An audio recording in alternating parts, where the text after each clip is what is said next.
You're listening to the Archaeology Podcast Network. Hello and welcome to the ArchaeoTech Podcast, episode 199. I'm your host, Chris Webster, with my co-host, Paul Zimmerman. Today we talk about the ghosts of ArchaeoTech past, its apps and services from the first 50 episodes, and what their status is now. Let's get to it. All right, welcome to the show, everybody. Paul, how's it going? Didn't expect to see you here today. Yeah, well, see. Well, perfect for a audio medium. Yeah, I'm pretty good. I've been out in the field a lot over the last year, and I keep on promising to try to talk to you when I'm in the field. And this time I actually woke up when my alarm went off, and here we are. And I actually have internet for a little bit, so we'll see. Hopefully this continues. But right now I'm back on another project in Saudi Arabia again, and I'm going to be here until probably early May. Okay. Wow, that's a long time. Yeah. What's it like in the area that you're at? Is it sand dunes and dusty? Is it mountainous and treed? What's it look like? Oh, it's beautiful here. So we're living in a village just a little north of the village of Al-Ula, which is kind of near Hegra, which is a famous Nabatean site. Any tourist thing that you'll see of Saudi Arabia will have, these Nabatean facades. So that's up the street, just about 15 minutes from us.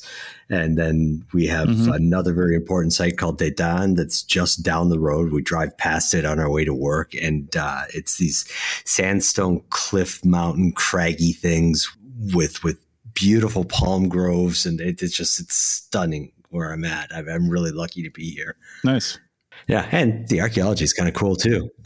Yeah, well, that's cool. This is a CRM project you're on, not one of your academic projects. So as usual, there's probably not a whole lot you can say about it. But yeah, I'll have to be a little circumspect. But I think it's a little less sensitive than what I did out here in Saudi last year. So, I've been put on a bunch of different projects. We're doing a little bit of survey work out in the desert, looking for site.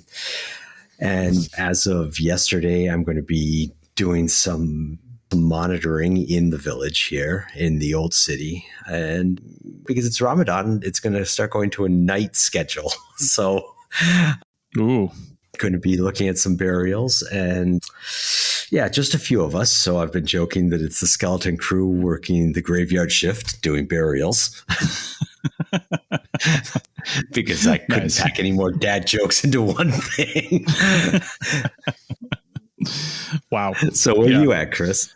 Well, we are still in Mexico as we're recording this. I don't think we're in Mexico as you're listening to this, but hey, I'm trying to think. I guess this probably goes out next week. I don't know. Either way, we're leaving at the end of March, and we'll have been here for 2 months, just a couple days over 2 months, which is really the longest we've spent anywhere except for Wild Horse Campground during those projects we did out in Nevada with you. We were there for like 3 months, I think, in that location. But as we've been traveling around, aside from that archaeology project, this is the longest we've sat anywhere. And I don't know, it's so nice. We just had no compulsion to leave because, we were supposed to be up in Arizona near the Grand Canyon right now. And it was just cold and snowy up there. And instead, we just kind of pushed everything back a month. And now we're going to go up into Arizona for northern Arizona for the first couple of weeks of April. And then we're doing another RV gathering thing about the third week of April. And then once that's over, we're headed towards California and then up the California coast up into the Pacific Northwest for the summertime. And then, moving on from there. So we are going to talk about past tech on this show for other reasons related to the Archaeology Podcast Network. I was actually going through all of our old shows for every single show on the network. I had to run through all of our old shows right back from episode 1 and make some changes on the website. And what you might notice, actually, if you ever go to our website and listen to shows, what I had to change was the player that's there, the thing that allows you to actually just play the episode right on the website or actually download it from the website. We moved our hosting service to Zencastr, so the old Megaphone player from our hosting service no longer worked.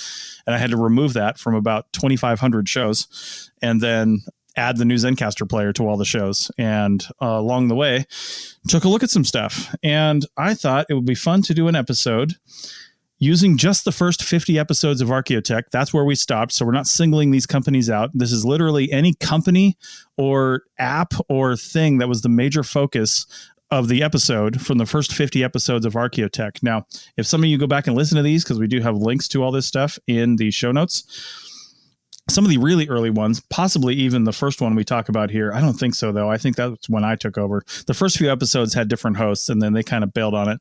And then I took over for a little while, and I had a host named Chris Sims, and I had him for a while, and then he left, and then the show kind of languished for, I don't know, probably a year without any episodes before I started doing just a handful of things. And then Paul came on board, and you've been on board for...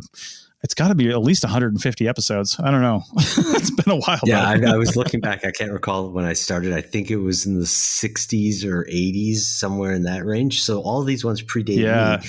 But a lot of these people have been on multiple times. So as we discussed, I was on interviews with a few of them later on because, you know, quite a few of them have ongoing projects and they were active and still are in many cases very active and keep on going. But, you know, before we go any farther, Chris, though, I do want to point out this is episode 199. Don't people normally do things like this on the anniversary or milestone episodes, like 200 maybe instead of 199? What's going on here?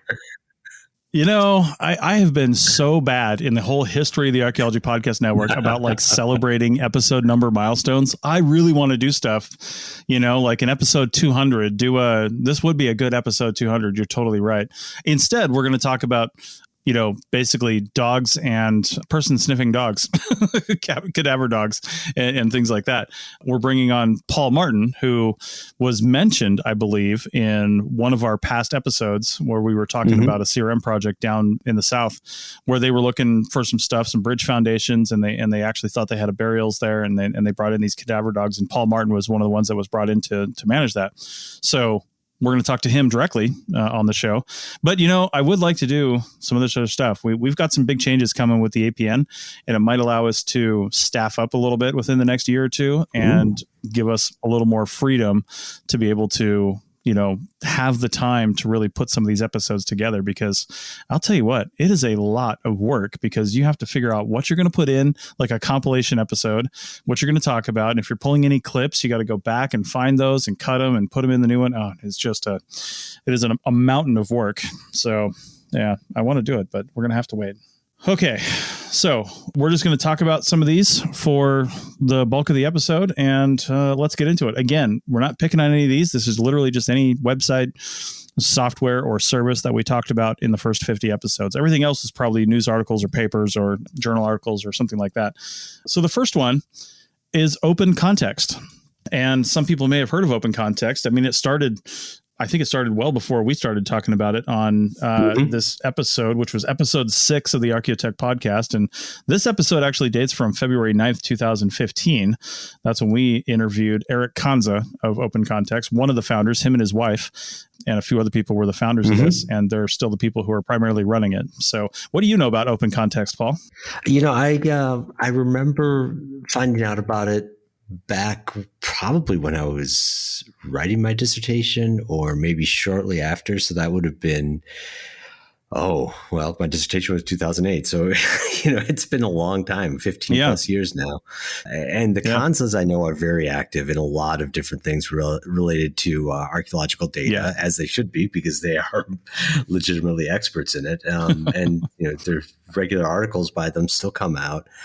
Open Context, trying to recall why I was looking at it, and I think that it was because I was very curious in and still am, as you well know, you know, in how one manages, you know, the reams of data that we get from archaeological projects, and they were, you know, and again still are at the forefront of managing and implementing systems for doing so, right? So we had that, and then there's also, and I'm trying to remember what the relationship between Open Context and TDAR, because we also had Chris Nicholson from TDAR, and I know that these two projects are related, and they are both active, you know, and still going strong.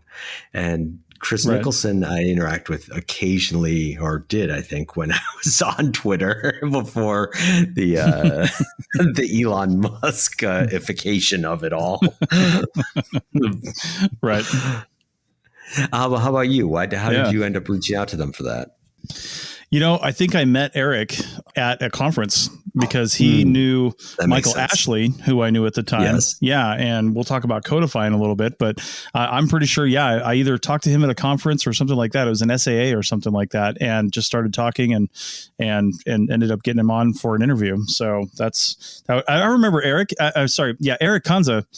He also did a poster one time, and it was a late night poster session on like a Thursday, or I think it was a Friday night. Actually, it was a late night. I was getting over at like 10 o'clock at night.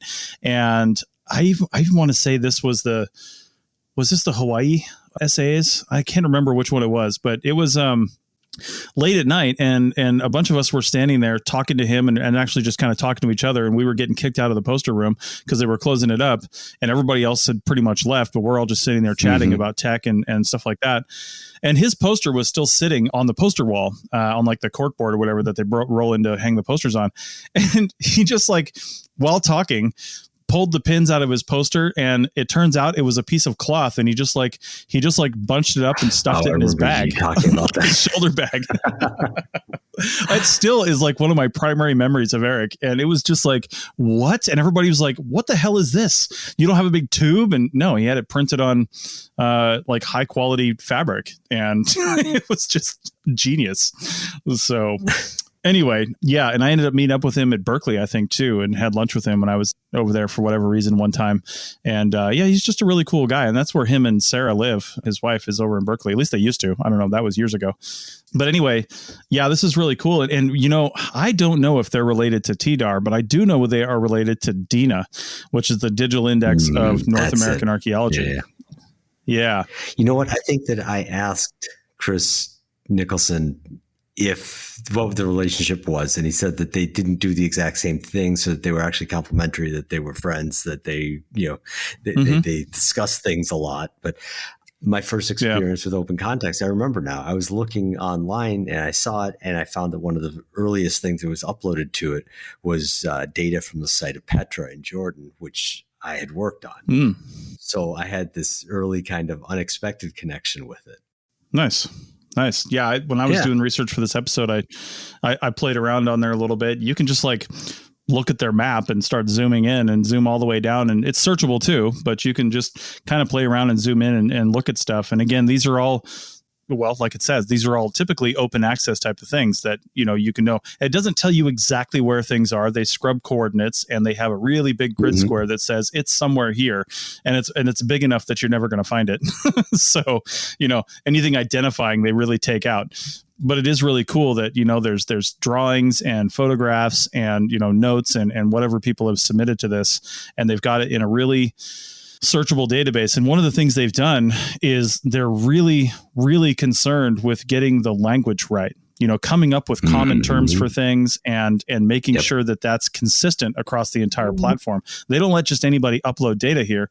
You send the data to them, and they upload the data after they contextualize all your data in their system. Yeah.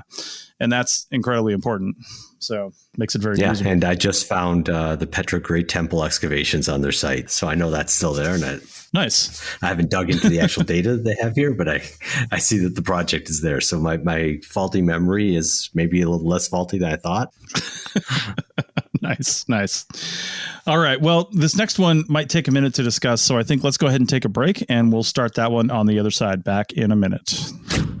Welcome back to episode 199 of the ArchaeoTech podcast. And we are about to talk about another product that I was actually pretty excited to hear about when it first started, or at least when we were talking to them, which was a few years after they first started.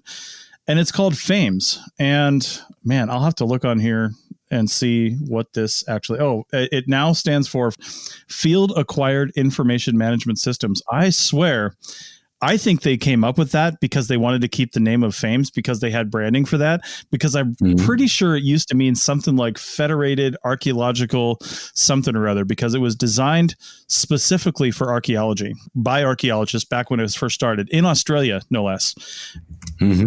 But now they've kind of pivoted, which is smart, incredibly smart. They've pivoted to being an electronic field notebook for basically anybody, right? So, it's essentially open source software, and you can use this on, it's Android based, I believe, and you can use it based on, whatever you want to collect, essentially. And I don't even know if they charge anything for it, to be honest with you. They may, but I'm not seeing anything here. Yeah, but it's pretty cool software. Yeah. Your faulty memory Yeah. is not terribly faulty, because I just looked at, get this, I searched on the ArcPodNet ArchaeoTech page in the search box for fames. Okay. Because you've told people about that before, right? And came up with exactly. the answer right there. Episode 7, Federated Archaeology Information Management System.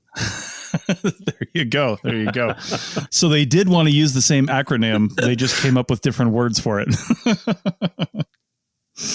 Field acquired. I like it. I like it. So yeah, which makes sense. Yeah, exactly. This is pretty cool. And it looks like they've rolled out relatively recently FAMES 3.0, which honestly doesn't sound like too high of a number for being around for, something like 13 years. I don't know how many iterations they think they've gone through, but yeah, 3.0. It says also enables cross-platform data collection, Android, iOS, and desktop, and more flexible synchronization and integration with other platforms as well. So sounds like they are doing a lot of things. The production version of FAMES 3.0 just went live on December 2022. And you can subscribe to their newsletter and find out all kinds of stuff. But we'll have, again, links for these if you want to check it out, because I can't imagine this is limited to Australia either, but they have opened it up to a lot of different fields. And we got to reach out to them again, too, because it'd be nice to find out what they've done in the interim, why they've rebranded a little bit, and where they see themselves going, since it's, still going strong, apparently. Yeah, indeed. And again, it says it was started here in 2012. And if I'm guessing here because I'm trying to remember, but I think it was started almost as a project by grad students, right? To develop this. And I don't know if they turned it into a company or if somebody else did, but there must be either some funding behind this or you do actually pay for it. I honestly can't really tell just by looking at this, but they're keeping it going and they're keeping a website maintained and they're keeping it updated. So that takes resources one way or another. Yep. Cool. All right. Well, that's a cool one. We'll try to get those ones on. The next one's going to be pretty quick. Field Technologies Incorporated. Again, that's what we call the episode title, essentially, but can't find anything. And Chris Cameron, who is the person who started Field Technologies Incorporated. Yeah, I actually talked to him a few times. I think I did a profiles in CRM with him back when I was doing that podcast. And I talked to him a couple of times about different things. He was pretty hot a few years ago in the Archaeo Field Techs group and a few other archaeology groups on Facebook, because he was doing two things that I was very aware of. He was the first thing, which I think is what we talked about in this episode, which was March 23rd, 2015, episode 8 of the ArchaeoTech podcast. And I'm really kind of sad that I can't find anything now. And he may have renamed it and it's still there. I just can't find it by searching Field Technologies Incorporated. I also can't really find any posts from him on Facebook or in any group on Facebook. We're still friends, but he hasn't posted on Facebook in 3-4 years. So he's essentially left the platform. So I literally have no idea what's going on with all this. But like I said, two cool things that I thought he was doing. He was creating an application for basically cataloging shovel test pits, STPs, because he's based out of North Carolina. I mean, shovel test pits in the Southeast United States, that's like all you do out there, right? You do lead to further excavations, but shovel test pits is that's equals survey out here in the West, right? It's just STPs. Right. You'll dig thousands of them in a field season. It is nuts. So finding better ways to catalog these things is the name of the game.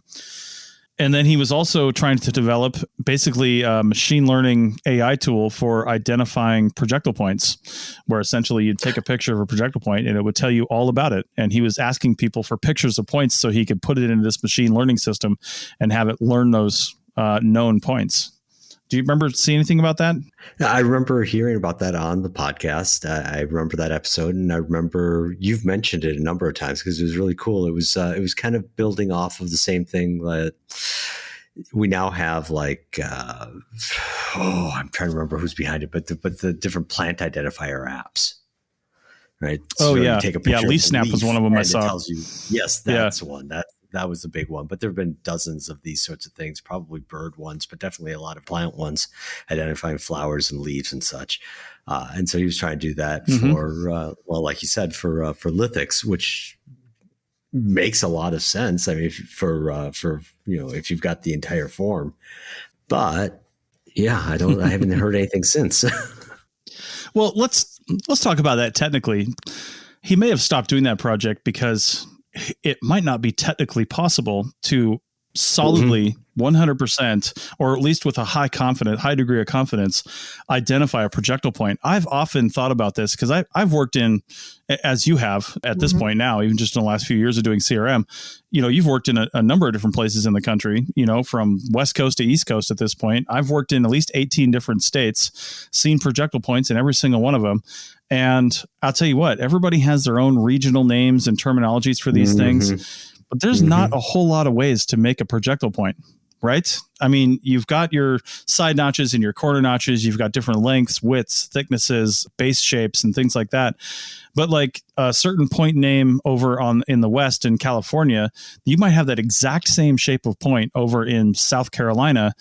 It's just, it might even be made of the same things. Actually, in South Carolina, it's probably quartz or something like that. And in California, it's probably, obsidian or something. But either way, aside from material type, there's also only a handful of material types that are typically made into projectile points as far as the mass collection of those go across this country. And I just wonder if it was too hard. You know what I mean? Like there's such subtle differences between some of these things. And I don't think we have 100% degree of confidence when we even type those for sites. Some of them are real obvious, like we're going to drop it in this category, but then others, it's like, oh my God, it could be on a line between this one and that one. You know what I mean? Yeah. So even having a computer do it, I think would be hard. Well, I think that if you added a spatial component to it, that might help a little bit with that. If you restrict it to the terminology and the materials and the typology, the chronology of it all based off of where you are. If you're in the Northeast, don't bother looking at stuff from the Southwest. That may help that a little bit, but really this is way above anything I would even know how to tackle because I'm not particularly good at lithics. Well, I have always been interested, and I don't know if anybody's ever done this kind of study, but because people always tend to focus locally and regionally on what they're doing, but I would love to be interested in a United States wide, typology study on projectile point morphology, and I guess a morphological study, because I would really like to know, you've got this one shape like the Elko corner notch in Nevada. I mean, it was used for 1,000+ years and is everywhere. Like you can't walk somewhere in Nevada without finding an Elko corner notch. And if it's so common, I want to know how common that shape is across the rest of the country and what other people call it. You know what I mean? And look at the date ranges where you find that same exact shape in all different states of the country and say, you can almost see the cultural march of that shape if it truly started in one place or if it was independently invented, so to speak. I don't know what the other word would be, but created or shaped in different locations. That would be super interesting, but man, what an effort that would be to create. Yeah, I'm sure somebody's tried it. And again, I don't know much about lithics, so I don't know where to start with the research. Maybe it exists already. Yeah. I just have never seen it. Nice. All right. Well, there's a project for some, grad student out there that's looking for something. Tackle that one. Okay. Somebody else do this work for me. Thanks. Somebody else. All right. So the next one, honestly, I'm a little confused on because I haven't really dug into it too much. I really need to listen to the episode again, but it was called Site Viewer from episode 14, which episode 14 came out on August 10th, 2015. And there's now a website called tacticalspace.org that is housing Site Viewer. They're doing a bunch of other things, it looks like, but they still have the Site Viewer application. And as far as I can tell, it's a way to bring, what did they say? It's a way to bring photo scan models into other devices, because apparently you can't just bring those in, as something you can save out a photo scan. I don't really know, unless this is just old and has never been updated, because the GitHub data was from 2015, and I don't know how GitHub data updates. Does it update when something changes, or is that just like the upload date? I really couldn't tell because I don't know a whole lot about GitHub, but I don't know. Can you make anything out of this, Paul?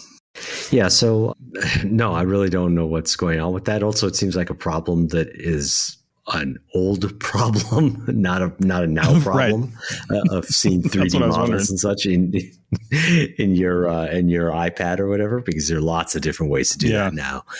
But for your GitHub question, it doesn't mean that it's not actively used. It means that actively developed rather. It means that whatever development changes haven't been pushed to GitHub, which could be that it's not being actively developed. It could mean that they've moved to a different hosting platform for their Git files. They've moved out to Bitbucket or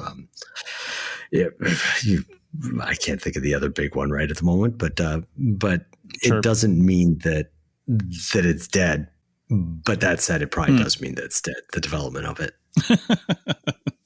Well, I mean, the website references the GitHub files and nothing else. So that tells me that it either hasn't been updated or, something else is going on.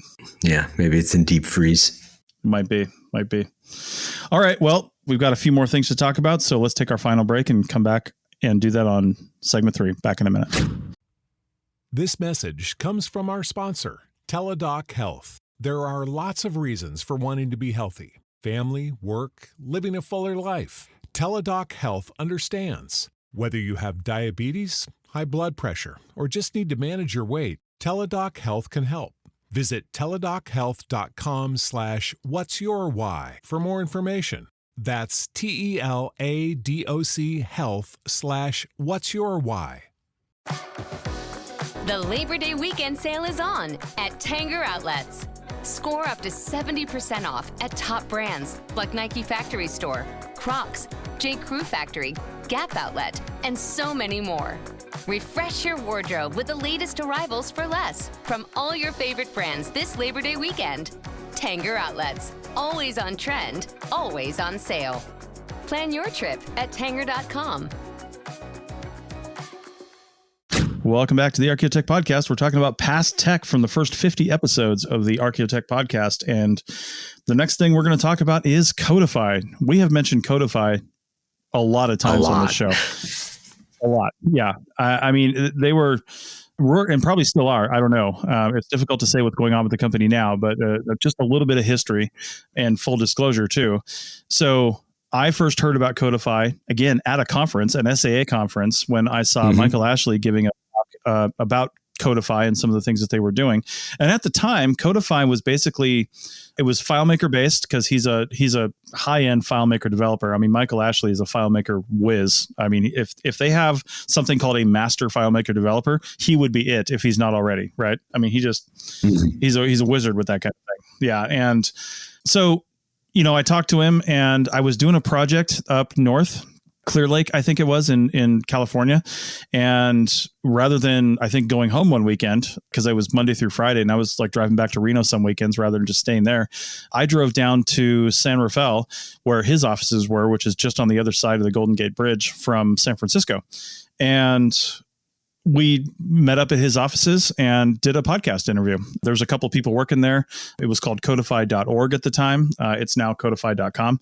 But Codify was I guess it was more of a bespoke tool for academics and academic projects. Like people would come to him and say, we would like to use this for this. And they would essentially use, their platform broken down to 50-60% completion and then customize the rest of it for that client. Right. And that's what they would use it for. Another client would come along, they use a stripped down version and customize the rest of it for that client. But the same basic principles were there and how it functioned and operated.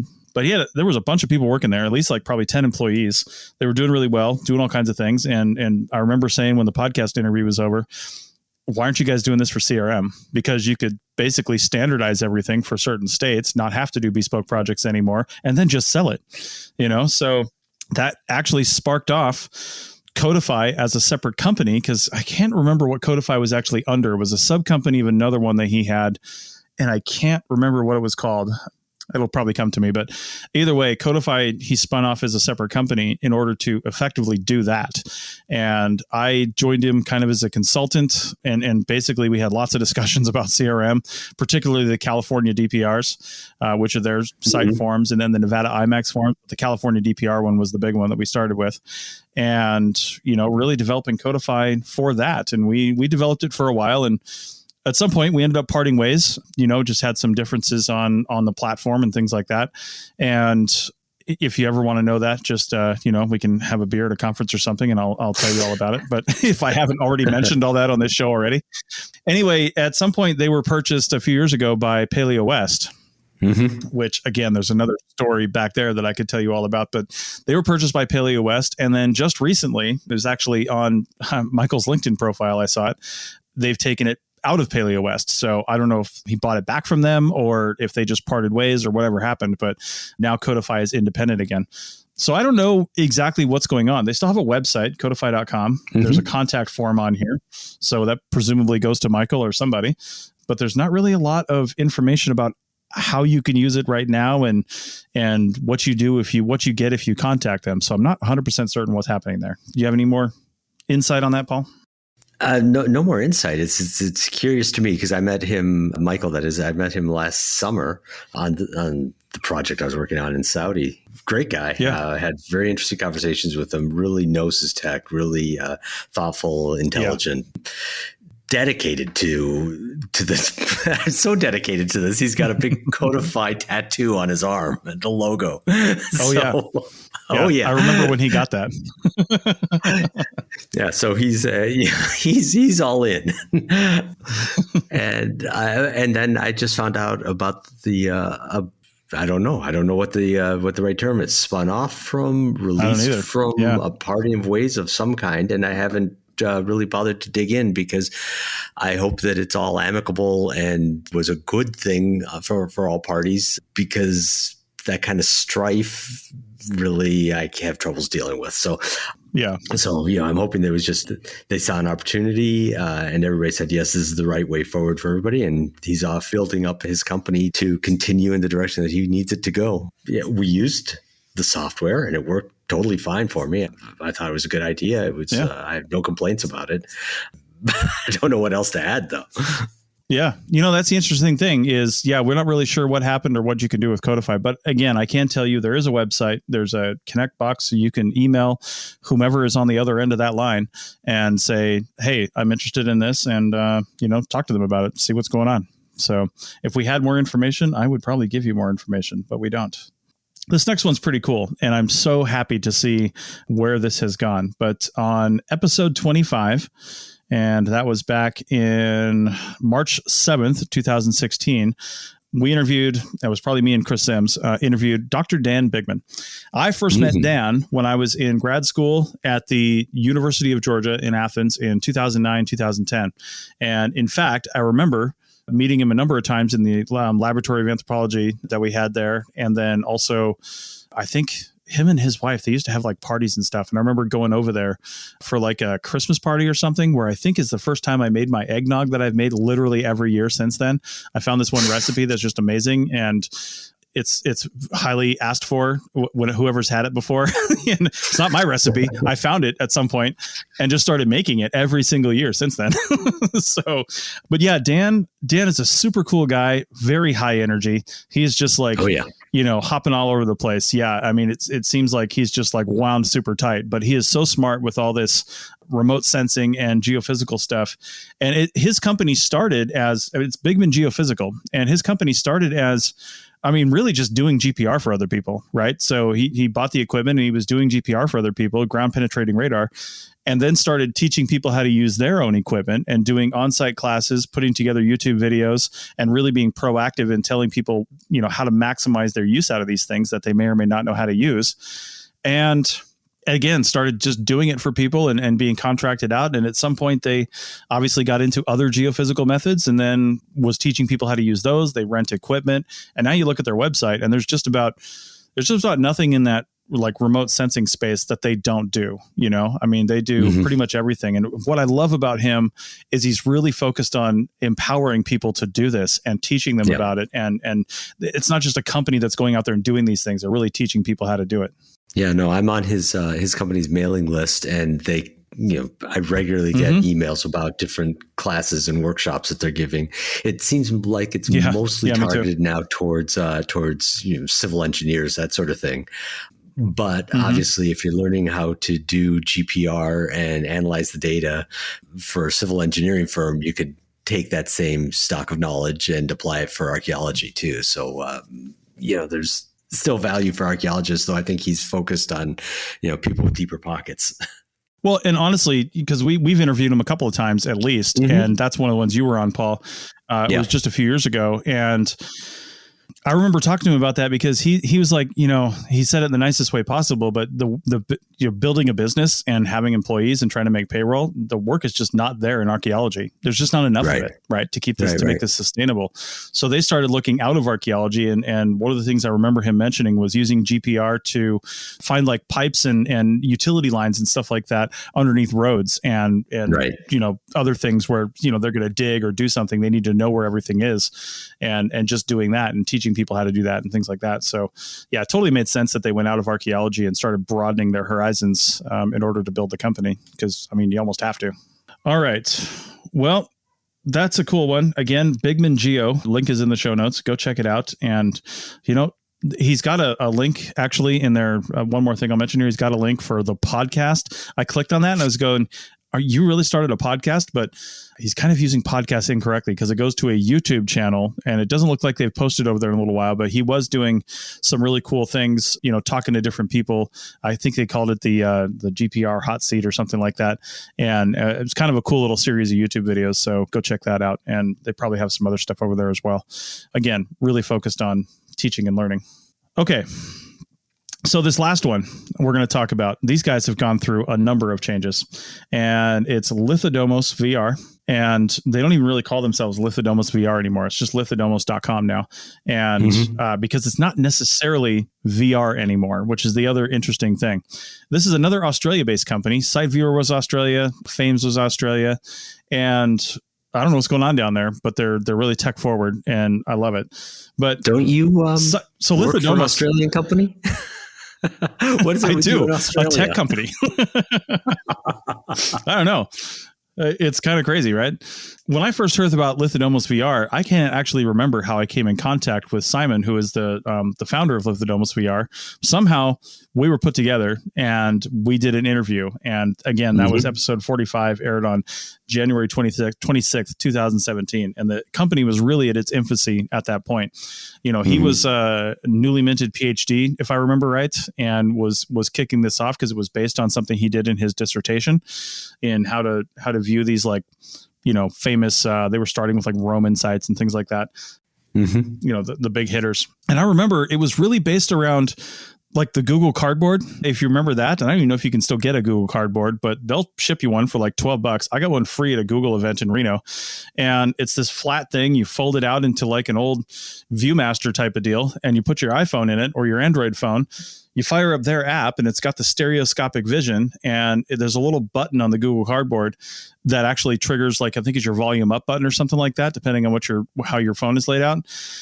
And essentially you've got a little like a little pointer right in your center field of vision, and you can look at different things. You can say, I want to go this way. So you look that direction, you hit the button, and moves you that direction. So you're actually walking through and then clicking on these information things where you'll hear a narration or you'll hear sounds of what it could have been like in this photorealistic virtual reality type of environment, right? It's kind of fake virtual reality, but it's virtual reality. Well, now you go to their page and they're not exactly doing that anymore. They do have some of that. If you scroll all the way to the bottom of their destinations page, you can see that they've still got a few that support Google Cardboard because they've got the picture right on there for Google Cardboard. And then they've got one destination, I think it's ancient Athens, for the Oculus Quest, which, I mean, if they're doing anything, they should move everything to the Oculus Quest. But I think they realized early on that the novelty of doing this through something like Google Cardboard was not a good business model, right? Like, that's not sustainable. It's right. It's not something that people are just going to use all the time, right? But now it's really just either desktop or phone or tablet based, browser based. You pay $6 for a different city or, something you want to see. And you can essentially use it from your living room, or you can actually use it while you're walking around this city. You're walking around Lisbon, Portugal. You can pull this thing up and have your headphones in and then see where you're at, if it's on their map, looked like at a certain period of history with sounds and narration from qualified academics and just digital reconstructions of things that aren't there anymore, or maybe things that are in ruin.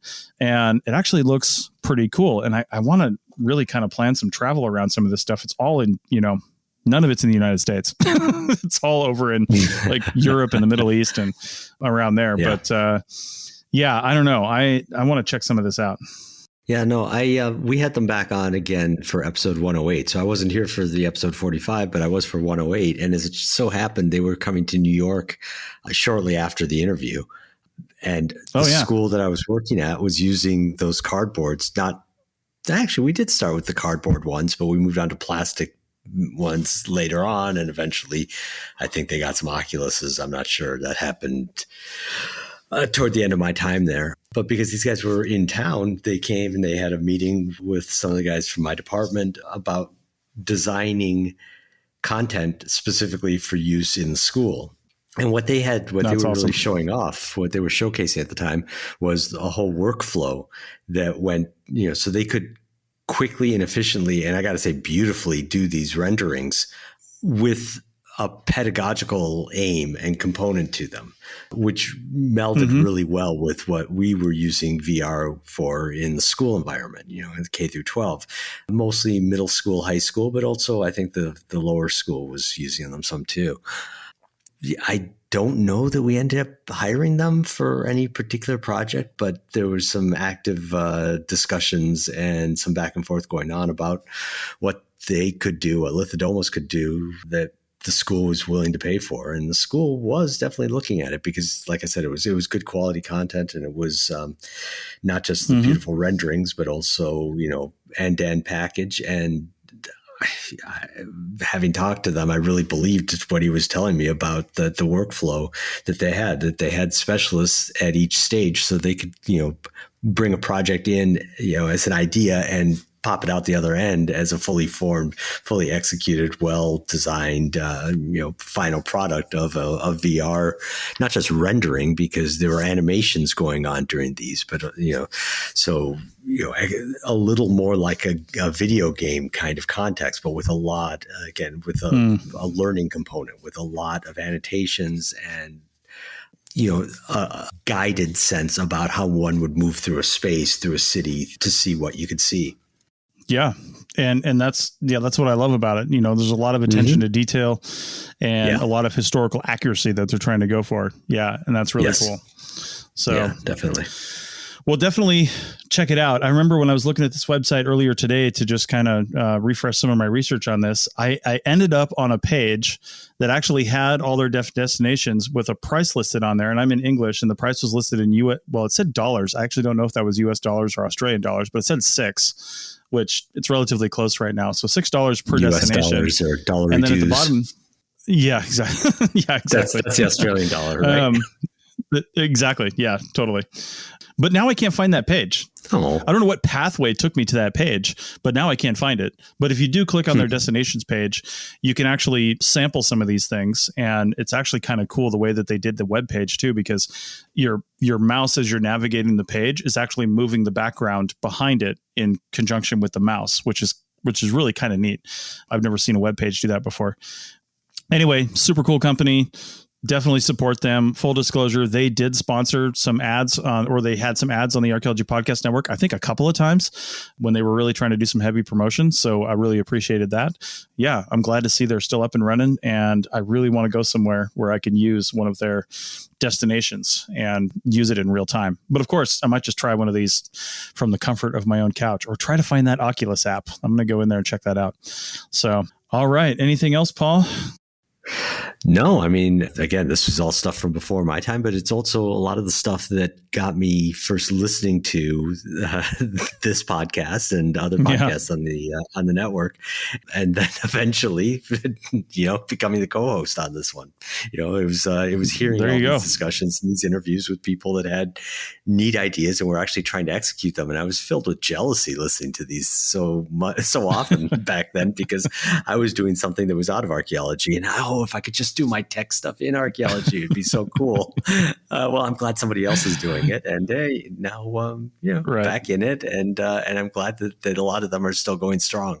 Yeah. Awesome. And on some of the stuff you're doing, you're actually able to take some of these things and bring them into what you're doing, which is really cool, like the Lagos project and things like that. So that's a really awesome conjunction of those things.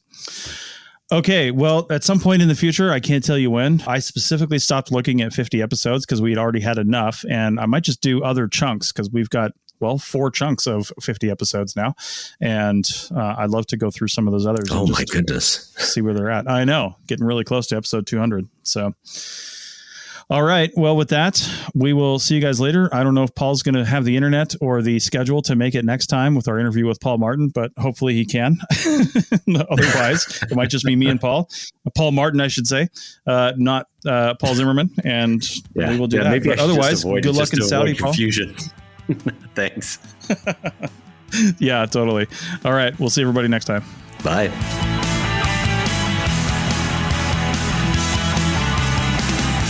Thanks for listening to the ArchaeoTech podcast. Links to items mentioned on the show are in the show notes at www.arcpodnet.com/archaeotech.